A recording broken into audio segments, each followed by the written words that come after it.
Hi, everyone. Welcome back. I'm Michael Sandler, your host on Inspire Nation, along with CJ Lou from the Fired Up with CJ show. Woohoo! Woo! If you've ever wondered where you're going, how you're going to get there, or why your life is passing you by, then do we have the Pause and Reflect show for you. Today, we'll talk about reflection, when you want to do it, how you want to do it, and why it can truly enrich your life.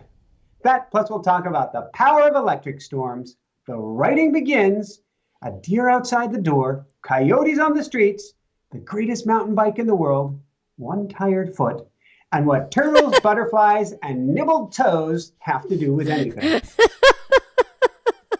So, welcome back to the show, CJ. Are you ready to I shine? am ready to shine. I think it's amazing because you when you're in New Jersey, you found those little fish that would eat off. It would have a feast on your feet. They're back. Oh my gosh! Little mini. What Jessica said is they're flounder. These tiny little sideways fish. They're like on their sides, so Yeah. they swim like a flounder. That were nibbling at our toes as we stood in the water for the fireworks, and Wow. everybody else was on the beach, crowded together, watching the fireworks, and we're out in the water, and these little nibblers kept on coming up and we'll call it kissing our toes or doing a little minor exfoliation work. Are they eating the dead skin off your feet? I have no idea. It's certainly possible, but there were no marks left.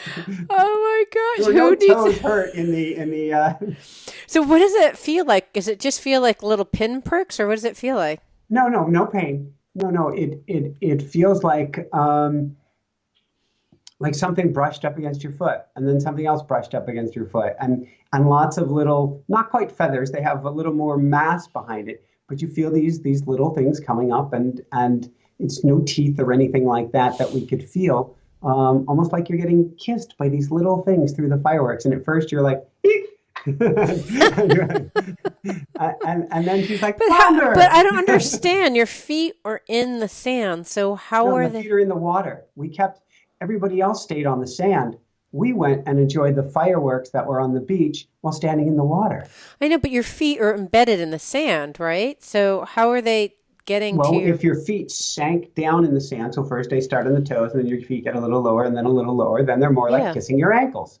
Okay, God. So they're not really kissing your toes and your heels and stuff. They're Well, kissing they are your. when you begin, but then your feet do kind of sink down. But the sand is pretty hard packed Okay, where we were the sand standing. must be pretty hard packed because I like where I'm just so used to sand around here. It's not super hard packed, so you sink down almost the minute you step in. Yeah. Okay, so you're just slowly sinking in, and the fish are at your feet. So, and to me, that was as cool as any fireworks display is that connection with nature and with the little fishies. You don't need a Jessica doesn't need a pedicure anymore, or neither do you. You have your nature's pedicure, and they're happy because they just ate a bunch of your flesh. I don't think they got that much. I know there were no marks left. Oh gosh. Okay. We'll Wow. call So them fish kisses. you got fish kisses. So you had a bunch of nature experiences this year. I was, This oh, for the last couple yeah, of weeks. this week, last week, I'm not sure if I'd been working on my book or working on the show at this time. This has to do with reflection, something I've been writing a lot about July 4th, about stepping back during any of the holidays and looking at, well, at this point, you've got, depending on how you call it, a lot of summer left or the summer is halfway over. And so No. Why would what you a say time to, that? No. I'm going, we got the whole summer in front of us, Yes. CJ. Okay. And I know for certain particular reasons you want the whole summer in front of you, but you got to come visit. When you drop off your son, you have to, you're already going to be in North Carolina. I You know. have to come visit Well, how us. far is it from Raleigh, Durham? A couple hours. You Oh, got to come really? out. You Okay, got to come maybe. out. Well, we can't do it in August, but maybe in Parents' Weekend in October. Have to do it. Okay, I'd like So to. It thousands sounds of people really are going to cool. hold you to So you had the it. fish, you had the Then deer. I'm working at the computer, and Jessica comes into the studio, and she goes, "Do you know you have a deer with you?" What do you mean? And she goes, "Look outside your window." And I look outside the window, and there's a buck curled up about 5 feet from the window, just looking at me. Oh, Which is like, The coolest thing in the world. That, and we've had Mama Deer with the buck back with the twins nursing on her right outside the other window. Still? Yeah, so they're grown, but they're still nursing, and so it's been cool to see them coming back and coming back. And then we had a couple days ago, I was in another quiet moment, and I raised three coyotes or coyote mixes, one of which Pumpkin stayed with us till over 17. And here I see Wait, come down. you're like you raised, meaning like you kind of treat them like dogs? Well, they, I guess, raised me, technically speaking. When you raise three coyotes, you're getting raised by them. But yes, I rescued them off of the Navajo reservation. They were starving to death. They Oh. were coyote hybrids, probably two-thirds, three-quarters coyotes. And And then like the and quarter dog? yeah, and so Ah. it was kind of a blue heeler mix. So extremely intelligent, but super, super friendly. So incredibly friendly and wise. Pumpkin, till her dying day, literally was still teaching me things. Uh, Wow. Absolutely dumbfoundingly amazing. And so this week it was just really special. I'm working on the computer, got the windows open. Who knows what nature is going to come by? And here comes down the middle of the road, like she absolutely owns the road. And then she turns into my yard, right past my window before going off into the woods, right by my window, a coyote with Wow. this huge grin on her face and a smaller coyote. She was about pumpkin size. And she had this huge grin like life is good. And I'm going, how often do you see a coyote out your window? Woohoo! That is a woohoo. I seriously? I I don't understand your background. So are you in like a really like pretty much living in the woods? Because you talk, I've seen pictures before. Like there's a road that runs right in front of you. Is it a There's a really road, and desolate road? no, it's not a really desolate road. Again, there are more golf carts that drive the road here than cars because it's a fairly isolated neighborhood. But it and there's a lot of trees and there's a beach, but there's also hundreds of homes in this neighborhood as well. So Wow. and not these giant empty lots either. They're homes. It's a very special place and there's a magic to it. And we've heard of coyote here and we've heard of coyote as far as don't keep your kitties out at night. But it is just animals seem to be gravitating to where we are at, and maybe they Ha, gravitate to everybody here. well, They could. have you talked to your neighbors to see if it's a widespread phenomena or?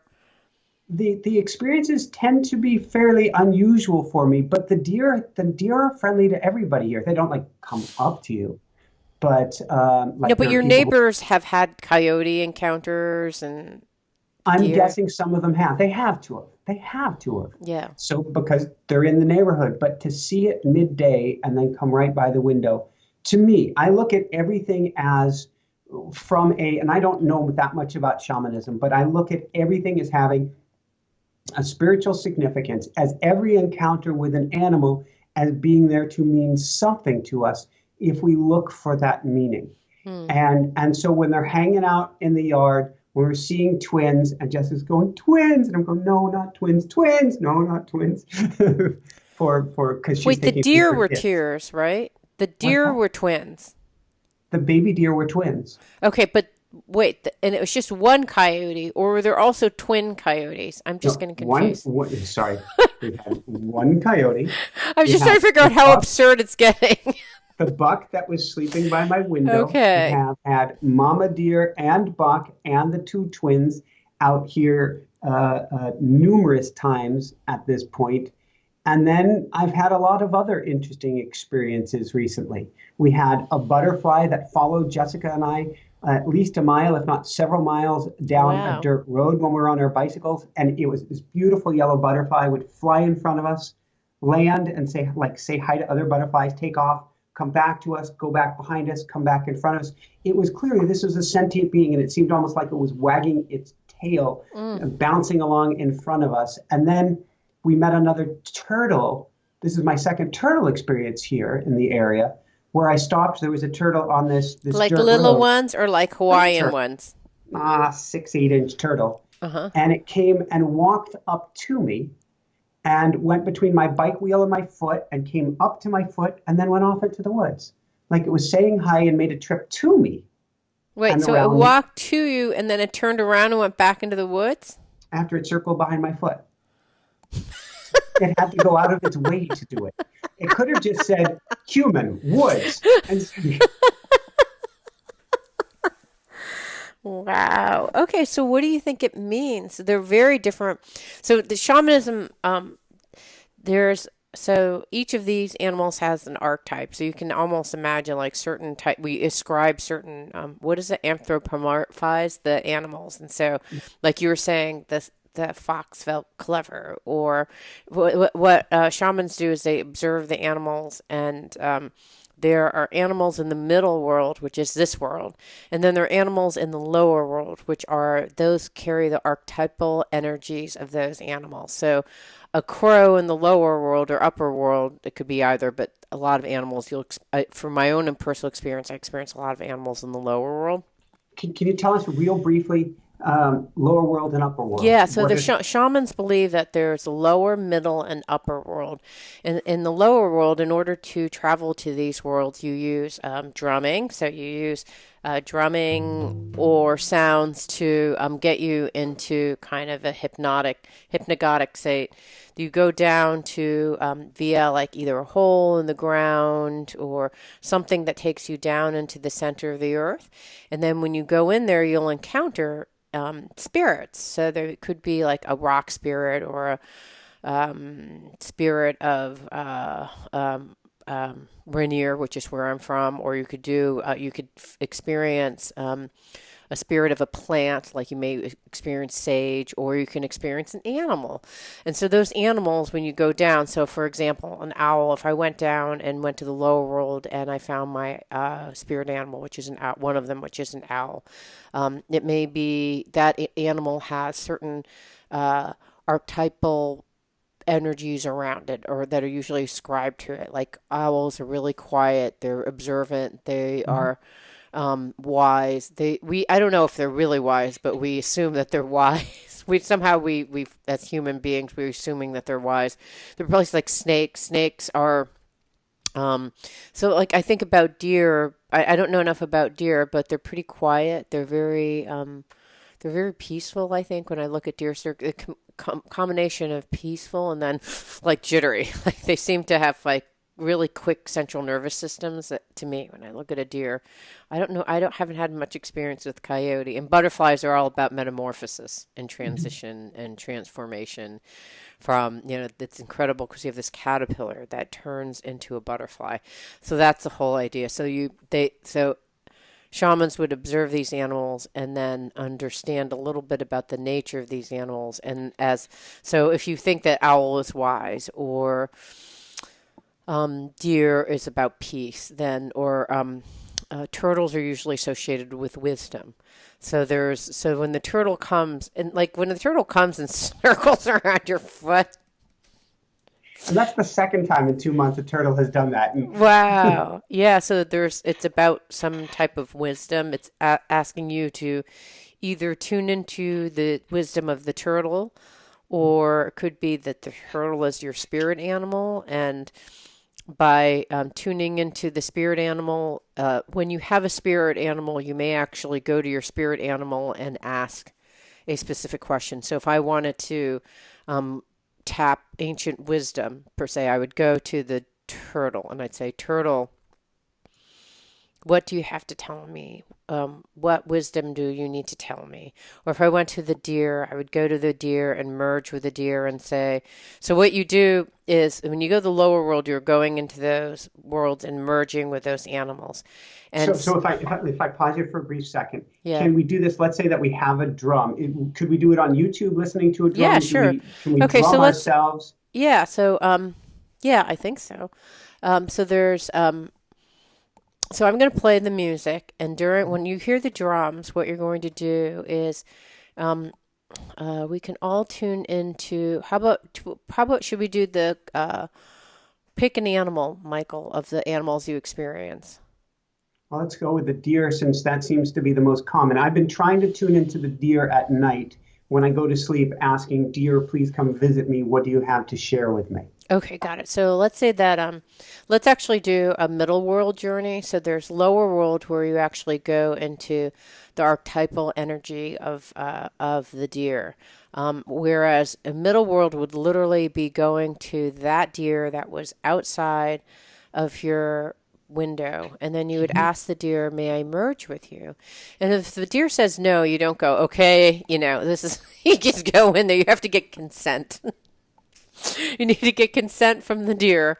And if the deer says, yes, you can merge with me, you merge and you imagine as if it's almost like you're walking towards the deer or the deer is walking towards you, and the two of you merge together as one entity.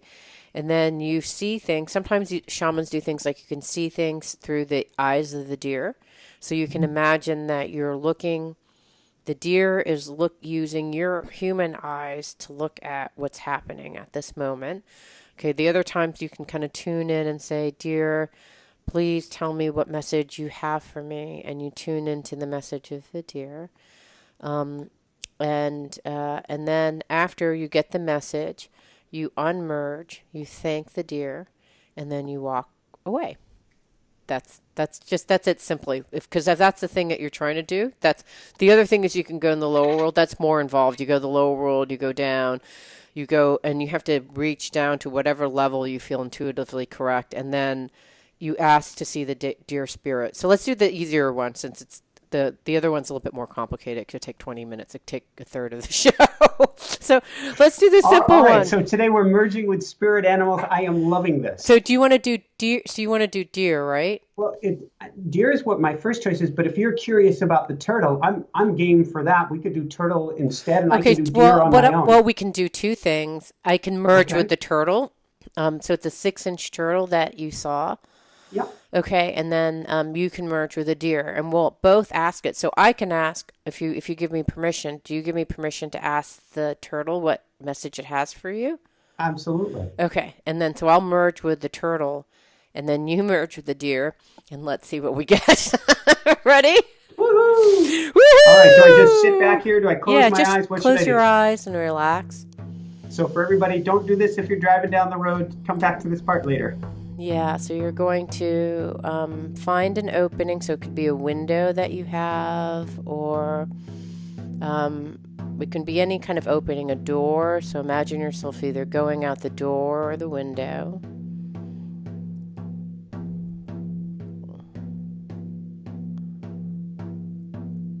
And imagine that animal, you see that animal before you.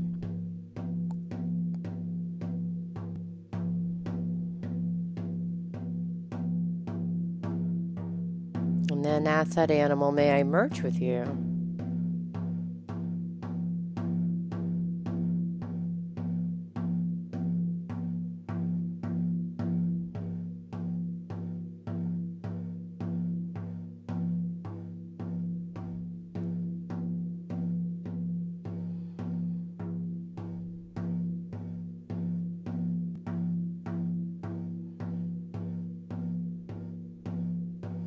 And then when you merge with the animal, you can ask the animal, what message do you have for Michael or for me?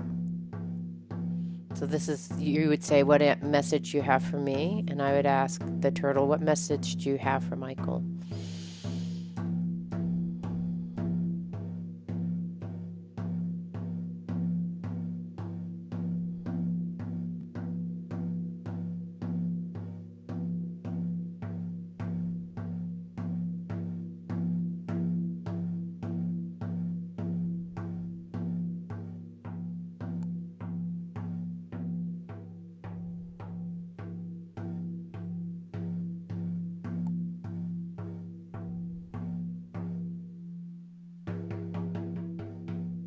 And when you hear this sound, it means to return back to your normal consciousness.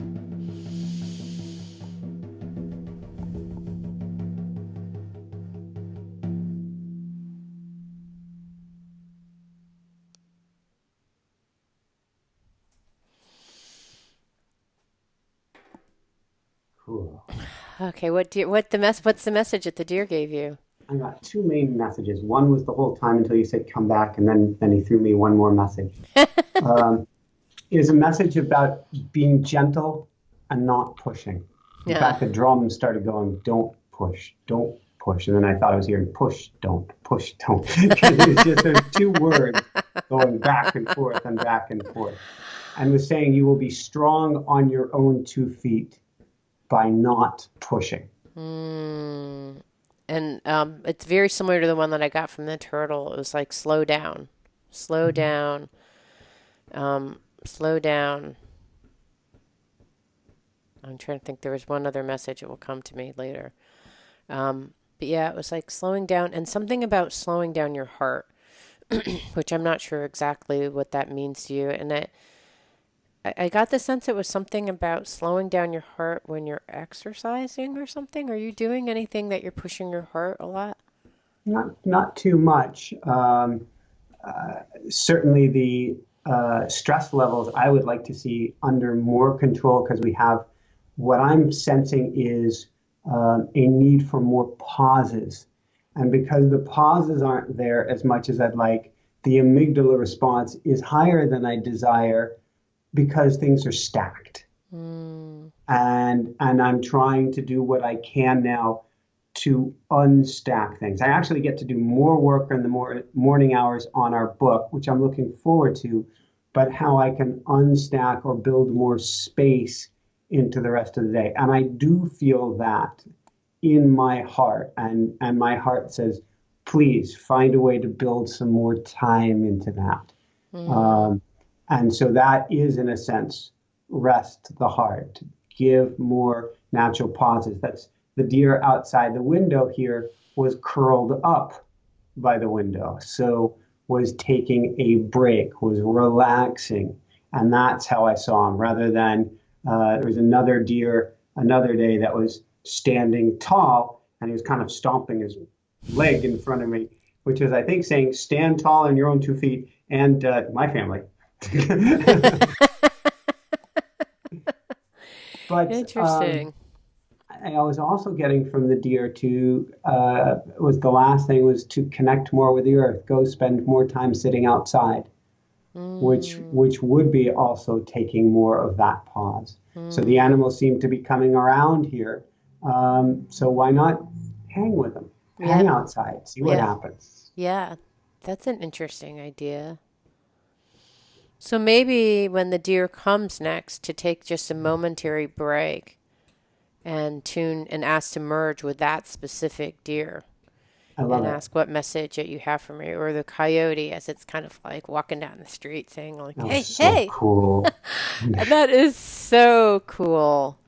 I don't think I've ever seen I don't think I've ever seen a live coyote, even in a zoo.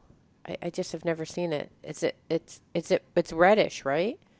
Reddish, but not quite as red as a fox. And they run the gamut. I've seen gray ones and black ones because I lived in Colorado for so many years that when I would go running before sunrise, I had a lot of coyote experiences. Not right outside my window, but this had sort of a bushy tail, not quite like a fox's. It was a little bit bigger than it was about Australian Shepherd sized, but not quite as furry, much more muscular, like a little bit like a red heeler, but bigger, if that makes any Mm-hmm. sense. Yeah. Yeah. So it was on the Interesting. small size. It was in the probably 40-45 pound range. So it wasn't that big of an animal. Right. With a huge, they have a longer snout. The more natural the animal is, from what I understand, they have more of a longer snout because it's more of killing game, Right. killing live food. With this just big goofy grin she had on her, Mm. Wow. and she was Well, strutting. I had, I think, a very opposite experience than you the last couple weeks. I guess I was doing part of nature, but I don't even know how to explain it. So I went to a friend's, my dear friend. I went to go visit her in the Bay Area, and we went to this bed and breakfast that our friend owns. And the first thing that we drive into the driveway, and there's this big, basically erection. This metal All right, this is statue, going to be a interesting. metal statue with an erect male genitalia with a little cap on it. And this And is I at the thought, bed and breakfast. and That's I was bringing you like, all in. right. It's a beautiful bed and breakfast. It's called Metalwood, and it's in Calistoga, and uh, it's a clothing. I found out a clothing optional place. I thought, okay, that's interesting, Might and explain part of the. thus the worship of the male genitalia. Now, did you know before you arrived that it was a clothing optional place? No, I didn't, and we Because were. that could be a shocker when you walk up to the front desk. You're like, oh hi. So it was quite lovely. The rooms are fantastic. The hosts are incredible.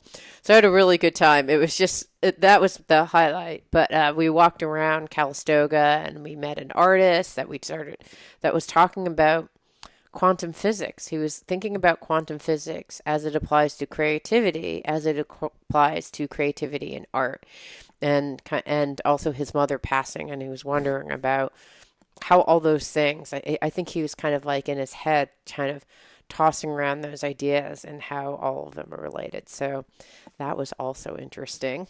And so I was in the Bay Area for 4 or 5 days visiting a friend. And then I went to a meditation retreat with a guest, Swami Kishnarta. I don't have you ever talked to him? We've had Swami Radhanath on the show, but Yeah, no, different. I've had Radhanath too. So I had interviewed a guy, and I don't know if you interviewed this guy. He was a NBC News anchor, and he went to the Middle East, had an awful, had a PTSD kind of experience, which resulted in him heavily medicating himself with drugs and alcohol, and then finally finding yoga as a means of his salvation out of his his PTSD. So he did that, and he was talking about seva. Do you know what seva is? It's no, this Hindu term about being of service. And so cool. he was saying that was something that was really important to him. Then I found, I thought, what is seva? Because I like the idea of this whole idea of seva. It's almost giving yourself to God to be in service of God or spirit or whatever you want to call it. And it's a Hindu concept. So I thought, what is this? And so looked online, and I found this book called the Seva Sutras. And I said, hey, do you want to do an interview? And so the gentleman, Nadi G Swami, that's his. I don't know. He has many names. The name that's easiest is Nadi G. So he sent me his book. I did an interview. He had a recent book called The Silent Sutras. Actually, I think you would like it. It's talking about the importance of being in silence and how And there's so much that was a richness. possible. Oh, sorry, didn't mean to Yeah, no good. interrupt. That was one of the thoughts I was thinking for a theme for today. So yes, that is Yeah. definitely near and dear to my heart. Yeah, and it's they're called the Silent Sutras, and sutras are just like little kind of teachings of an idea, and the importance of silence and just being in silence, and the peace that you get through being in silence. And so when I finished interviewing him about this book, The Silent Sutras, or Silent, I think it's called The Silent Sutras, he said, you should come to my workshop. And he said, I'm free. I'm happy to offer this to you, because it's like I'm doing seva by interviewing him, and he's offering as well out of his generosity to come to this event. And it's in Berkeley. And I thought, he's like, I think you would really enjoy this. Oh my gosh. And he just sent me a text. I love it when that happens. Someone's listening. So that's funny, huh? So anyways, he You bookmark that. Those synchronicities for people who are listening, those things don't happen by accident. If you're not sure that there's more going on to the world that meets the eye, oh and god. you think about somebody or speak about them, and you get a text, an email, or your phone call. That happened when I was talking to Tosha Silver, because I found Tosha Silver through who's that great gal? The medical gal. Christian Northrup. Christian Northrup. I found her through Christian Northrup. And then when we were talking, Christian Northrup was texting Tosha Silva right as we were speaking. I was like, "How did I find you?" And then it was like, boom, her name came up on the screen. Life is so fantastic. So we went to my husband and I went to this 4-day meditation retreat for his birthday, and it was about surrendering your will to God's will or the divine will or whatever you want to talk about it. So, and the whole idea, it's called Shaivism.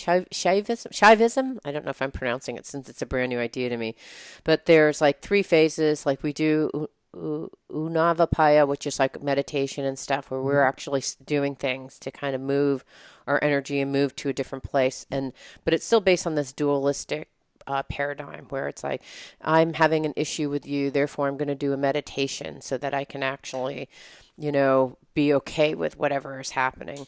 And then you do Shaktiput, which is what's been happening to me naturally. Like I went to the Joe Dispenza event and I had like energy just blow through me. And I didn't really look into it afterwards. You think one would spend, I did look a little bit and then I was like, that's whatever. Well, you were kind of bewildered after. Yeah, I was like that. The deer in headlights. Yes, it was. I was like, I'm not sure what the heck happened. And I read about it, and the more I read about it, the more the experience became more and more elusive, right? Because if you're kind of getting your head's wrapped around it, then you're not surrendering into it, which is the key component of Shaktiput anyways, is you have to surrender. So the more I read, it seemed like the more elusive. So I stopped reading about it, and I just kind of let the energy kind of merge through me. So it's now, I don't know if I've ever told you, when someone says something true, my head just snaps like that. And I'm not, it's an involuntary movement that my head just like snaps like that. Like that's a replica. I can't even do it really because I don't know what it looks like when it's involuntary, but it's something like a snap of a head. So I've been having all this energy that's been running through me all the time and kind of curious and kind of ignoring it and kind of like whatever. It's just energy running through me. It seems to be a truth emitter. Beyond that, I don't know what the heck is going on. And so this was the workshop meditation was really helpful because he said that what Shaktipaya is, it's Shakti, it's a female energy, it's life energy, it's chi, it's running through you and up, it's running up and through you. And the purpose is it's energy and consciousness, and that energy is moving through you. And if you can just let go and surrender into it, it clears out which are called grunties, I think. But there are 3 grunties. They're in your kind of pelvic area, your heart, and your third eye. And it's where like cosmic crap happens. Like it's just stuff like Well put. crap that's just sitting there. Just imagine like a truck driving through a super highway, right? And it like, like it runs into it runs into one of your chakras. And can we get a bumper sticker that says "Cosmic shit happens"? I don't know how else to describe it. So when you have like a grunty, your body shakes because it's like a gigantic Mack truck is trying to drive through a superhighway of which like a little cute little bridge from Pennsylvania is sitting there. So then if the energy is really strong, it's like, whoo, and then you're kind of, if it hits the cosmic bridge of your heart, it's like, wah! Like your arms go, wah! And these things are called kriyas. It's when there's so much energy, the energy can't has to see go it. anywhere. Your arms are flapping. They're to the flapping side. around. So what happens is once the cosmic truck comes over and hits a big blockage, then the energy has to go someplace. So it goes out of, the energy is there. It wants to rise up. So it just goes through your arms or through your head or through your body, and your body shakes. You look awful. And then that's what's happening. So now I'm like, oh, okay, I get that's what's happening, but I didn't understand because I haven't been nurturing this. I've just been like, this is a mild annoyance that I have to deal with, like, a skin tag or a rash or like hiccuping all the time or involuntary Tourette's going on here. Exactly. I just like, whatever. I'm not going to look into it. But after going to this workshop, I realized the more I do this, the more I clear out. It's like you're clearing out. It's basically like a colonoscopy for your for your Shishuna. Where are we going? So there's this cord. They believe that, and a lot of yoga and a lot of these things have this idea where there's a cord that comes like right, as he says, on the opening at your bottom. Big opening, but I think it's your tailbone. The Shishuna goes all the way to your back, all the way to your forehead, and so, or top of your head. So there's like a tube, let's say, that goes all the way, and interdispersed through those tubes are these chakras, which are wheels of energy that are spinning around. And so what you're trying to do is just clear this channel, and the more you clear it, the more you become an empty channel, and the more you become an empty channel, so you're clearing out your warehouse of cosmic shit. The more light shines through you. And then at a certain point, after you've given so much up, or when you decide to completely surrender to God, you merge with God, and which I'm not even there. So that's the third stage, which is called Shambhalapaya. And once you merge with God and you completely release your life to God, it's experiencing that kind of heaven on earth experience where you are one with God, and so you see things through God's eyes. You live as if you have a godlike presence and such, and so it's you merge, and there's no dualistic. There's no division between you or me. There's no division between me and this cup. It's like it's all one unified field. So that's the whole basis of it. If we go back to stage one, what is it? What is a simple practice we do for that starting process? Okay, so what he said is that more than anything, what we're trying to do in stage one is release tension and contraction. So, when we have, like that's all of a sudden there's like tension in our body and contraction. So it's very simple. It's a lot of stuff that you probably have had in any particular show where you breathe in and then you release. And you're just releasing the tension and contraction. And so the focus area with this particular practice is your heart. So you breathe into your heart,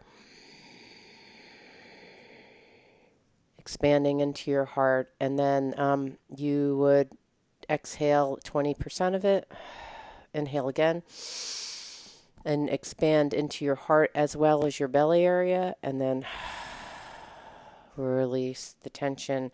And then imagine as if you have a circuit that runs all the way from your bottom up through your spine, through the top of your head, going down through your front, and then going as a circuit around like a orbit. And so as you're breathing in through your hole on the bottom. You're breathing in for the hole on the bottom. You're breathing up through the pipes and around into your heart. And then you're expanding your heart as big as it can be. You exhale a little bit so that your heart is still expanded. You inhale again into your belly area so your belly and your chest is expanded. And then you exhale through the hole in your bottom. And so you just go through, around and around. It's called the 2-part breath. And when you do that, you're just imagining, you're asking maybe the divine, please remove the psychic tension in my body, in mind or spirit. Please remove the psychic tension that has been built up. Because there's not only the bodily tension, but there's also your psychic body, which is this whole energetic body, is holding tension. And so you're just releasing. So that would be in the first stage, so that you can just release the tension and contraction. So it's you doing the work to release the tension and contraction. And then you move to, I surrender. I don't want to have to do this anymore. How about if I have Shakti just do all this? So then this energy is like, and then comes down, and then comes up.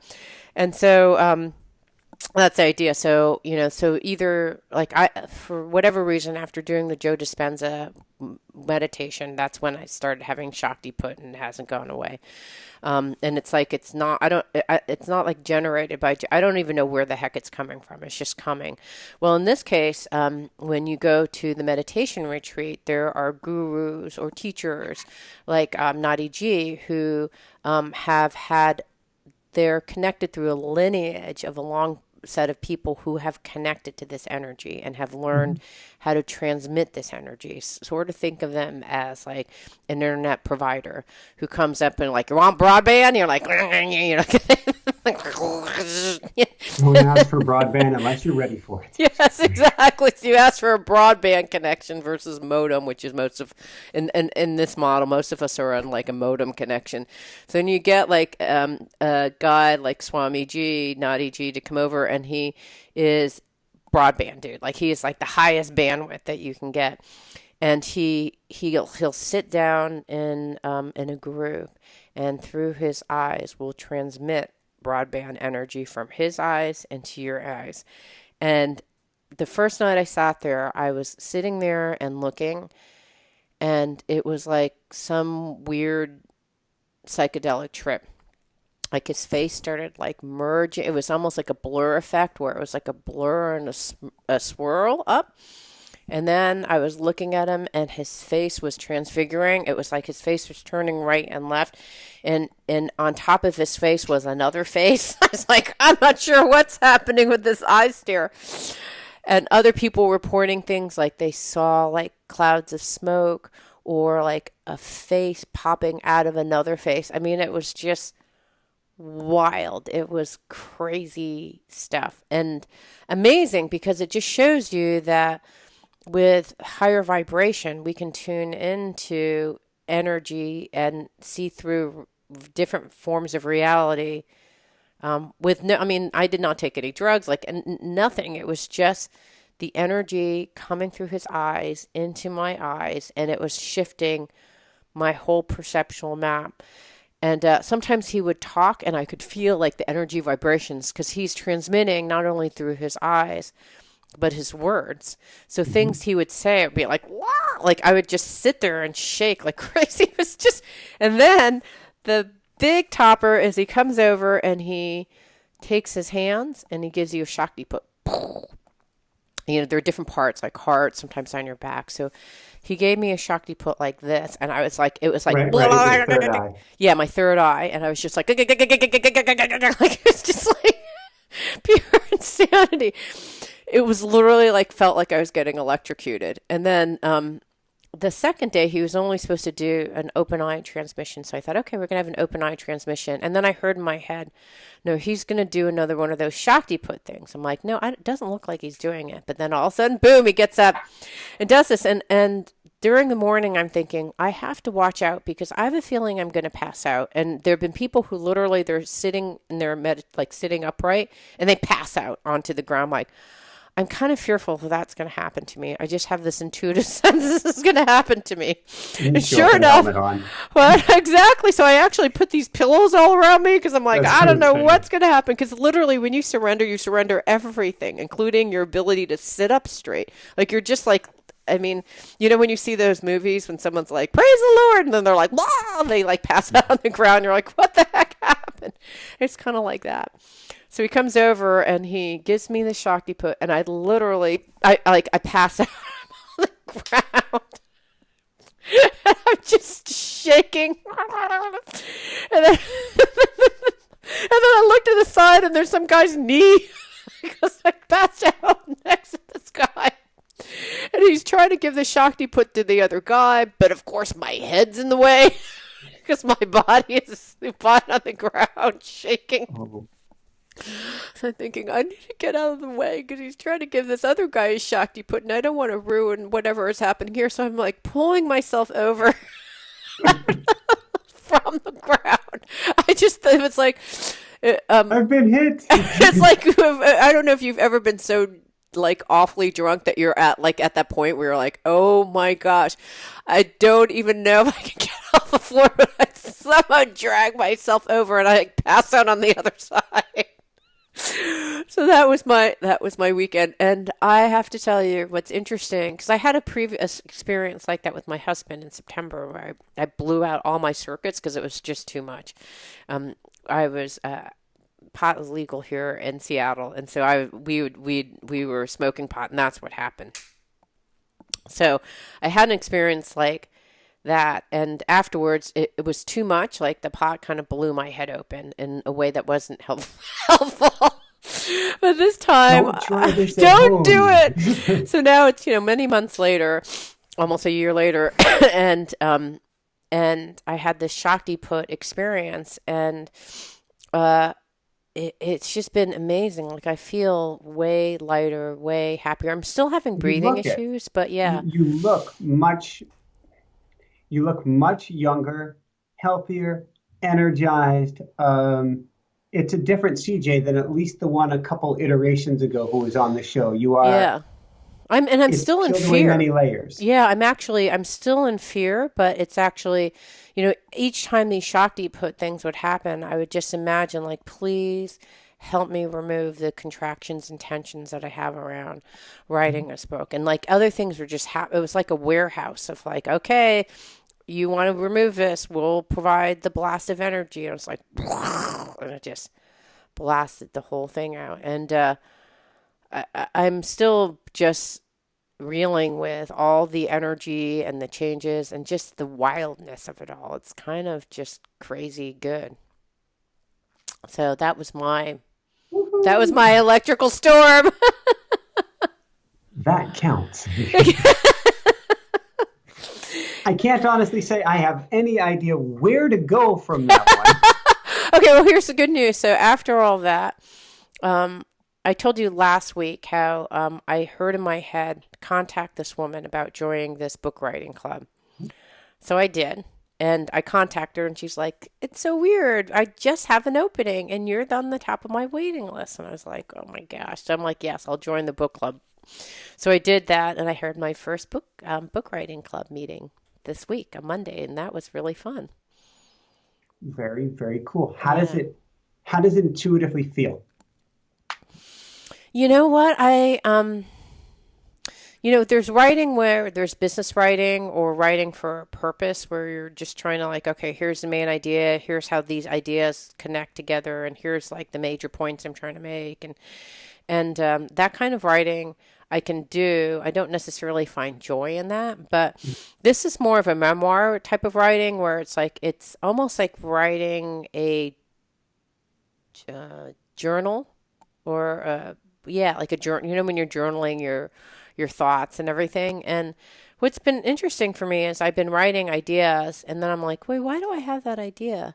And then I would dive into the idea. I'm like, oh wow, wait, that's interesting. And it was almost like through writing, I was working out a deeper understanding of things that I believed in that I didn't even realize I believed in, but were uh, those beliefs were embedded in the behavior that I was participating in, if that makes sense. And so it kind of got me curious about why did I behave that way? What was it fundamentally that I believed?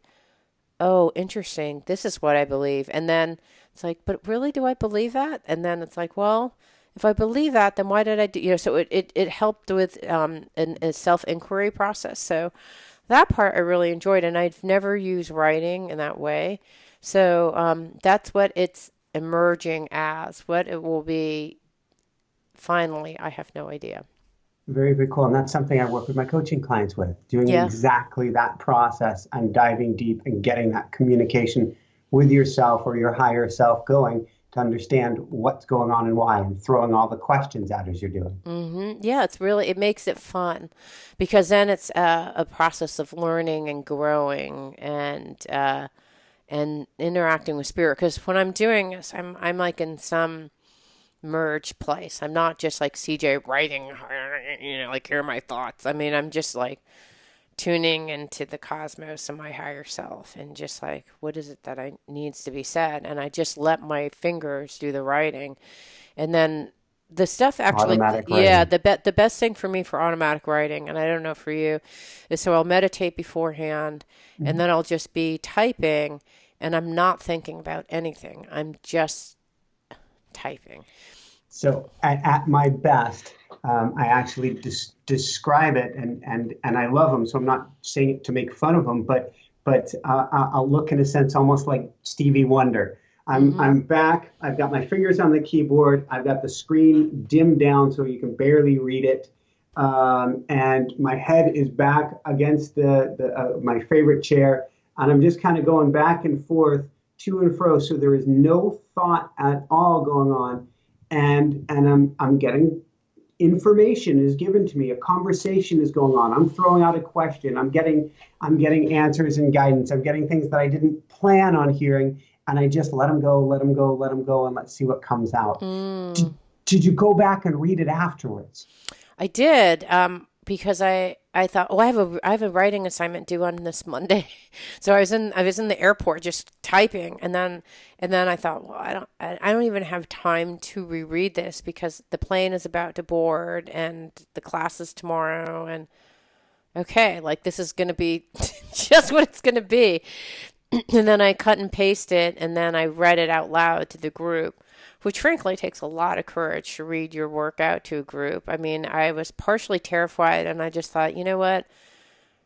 Don't apologize and explain how you did this before the airplane. Like that just mitigates everything. Just read it. Like you don't have to apologize or say like, I know it's crappy, so if you think it's crappy, I'm already calling it crappy. You know, that kind of thing. I'm like, I'm not doing that this time, Mhm. which is what I would normally do. I just said, I'm going to read this. And then I read it, and you know, I don't no one even commented whether it was good or bad. I don't it's more like, the my writing teacher said, "Okay, here's the next things I'd like you to write on." I'm like, "Okay, good." And you know what was great? She said, "You know what I'm hearing about your voice is it's very practical. It's very funny, practical, irreverent, all those kinds of things, which is definitely my voice. So it was nice that that came out in the writing. I have one more thing. Can I share one more thing? I know we're running a little bit late. You got it. Okay, here's the great thing during my meditation. So you're channeling the energy of the guru, who is Nadi G, who is Mhm. channeling the energy of his guru, which is Rudanandra, and then who's channeling his guru, which is Nityananda. So it's like this long lineage of people that you're channeling energy from. So I'm in one of these meditations, and I'm hearing, you are to be a lighthouse of love. And I was like, what? It's like, that's your only mission, lighthouse of love. And I was like, okay. And then, I'm getting scared. Like the whole thing is scaring me, but we'll go into that next time we have time. But then like the next day, the song that they play is a song about being a lighthouse man. And it's about, energy shining, and I was like, wow, like this was queued up before. This is like, what's the likelihood that this had happened? And then I got an email from a client saying, you know what, you have been a beacon of light throughout this whole process. I can't tell you, like when I was feeling I had hardships, I would literally remember the words that you told me. And I thought, wow, beacon of light, this. And then I read on Monday my essay, and this woman commented. She says, "You're like a beacon of sustenance." And I was like, "Wow!" Like it was just so cool to have all that stuff happening, literally in a 4-day period of, if I had doubts about this lighthouse of love, I got 4 confirmations. Like, no, it's a thing. Keep to it. Don't forget it. Isn't that cool when that happens? I'm Ooga Boogieing because the original logo that I wanted for the show, and Jessica's got a better eye for these things, I wanted to be the light coming out of a lighthouse, which is a show that Oh. you're on once a week. Oh. You are being a lighthouse. Wait, you mean is your logo a lighthouse? No, it's a sun coming up with this giant light coming out of it. So my Oh. original envisioning was a lighthouse with the light coming out of it. Oh, nice. Well, then that makes sense. I'm So right you on are target. being You are being a beacon of love through the Inspire Nation show and through Fire It Up with CJ. Yes, I love it. That's great. And my husband said you need to change your logo, so I'm contemplating that. It's just another work item. Anyways, that's it. So that was my exciting week. Very, very, very cool. So, all right, we were completely off topic with so much fun and cool stuff today. How do we wrap this back I up don't for know. people? Did you do any reflection during this time? It wasn't a lot of no. How about you? Okay. Oh, okay. I've been doing a lot of reflection.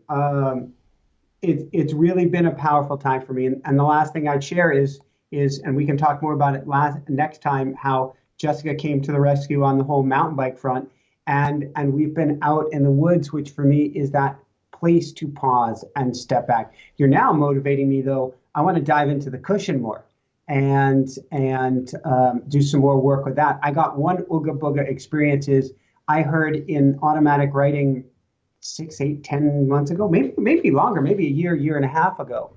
I didn't get that this is my only guide or anything, but I heard Goddess Shakti. And Wow. I had to go look up who is Goddess Shakti, because I'm like, what is Shakti? Who is Shakti?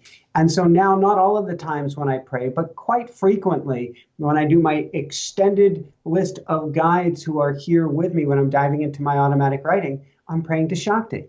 Oh, that's cool. Very cool. Because that's the energy that I'm talking about. And it's full of consciousness and energy and light. So on that loving note, reflect, dive into your meditation, take time with the animals. Oh, I've got to ask. I can't believe I'm going to ask one last thing. If you have these animal experiences, I've had this urge to get like animal fetishes or something of the deer or something and put it on my desk. Does this make any sense? Yes, absolutely. Well, you're honoring that energy and spirit and you're having it be in your presence. It's like you know, when you go and you worship a temple with a goddess or god, your animal is your goddess or god that you're worshiping. Very, very Just cool. like your squirrely guy. Oh, the number of animals that I'm going to have in my squirrely guy for the morning we go there. We still got to, we moved and squirrely guy has not come out yet. No, It is maybe not on my desk. well, maybe that means the deer is your new spirit animal and your new surroundings. Deer, turtle, coyote. I guess we don't need to keep the fit and nibblers on the desk. Oh, don't even get me started on snails. All right, for everyone out there, this is Michael Sandler and CJ Lou saying, be well, have fun, plug in on the other side, whether it's meditating, spirit animals, the drums, or automatic writing, but dive deep and shine bright. Woo! It means so much to me that you're listening to the show. I would love your support in any way by giving me comments below or to subscribe to the show or share the show with friends. Thank you again for your support. Love and blessings.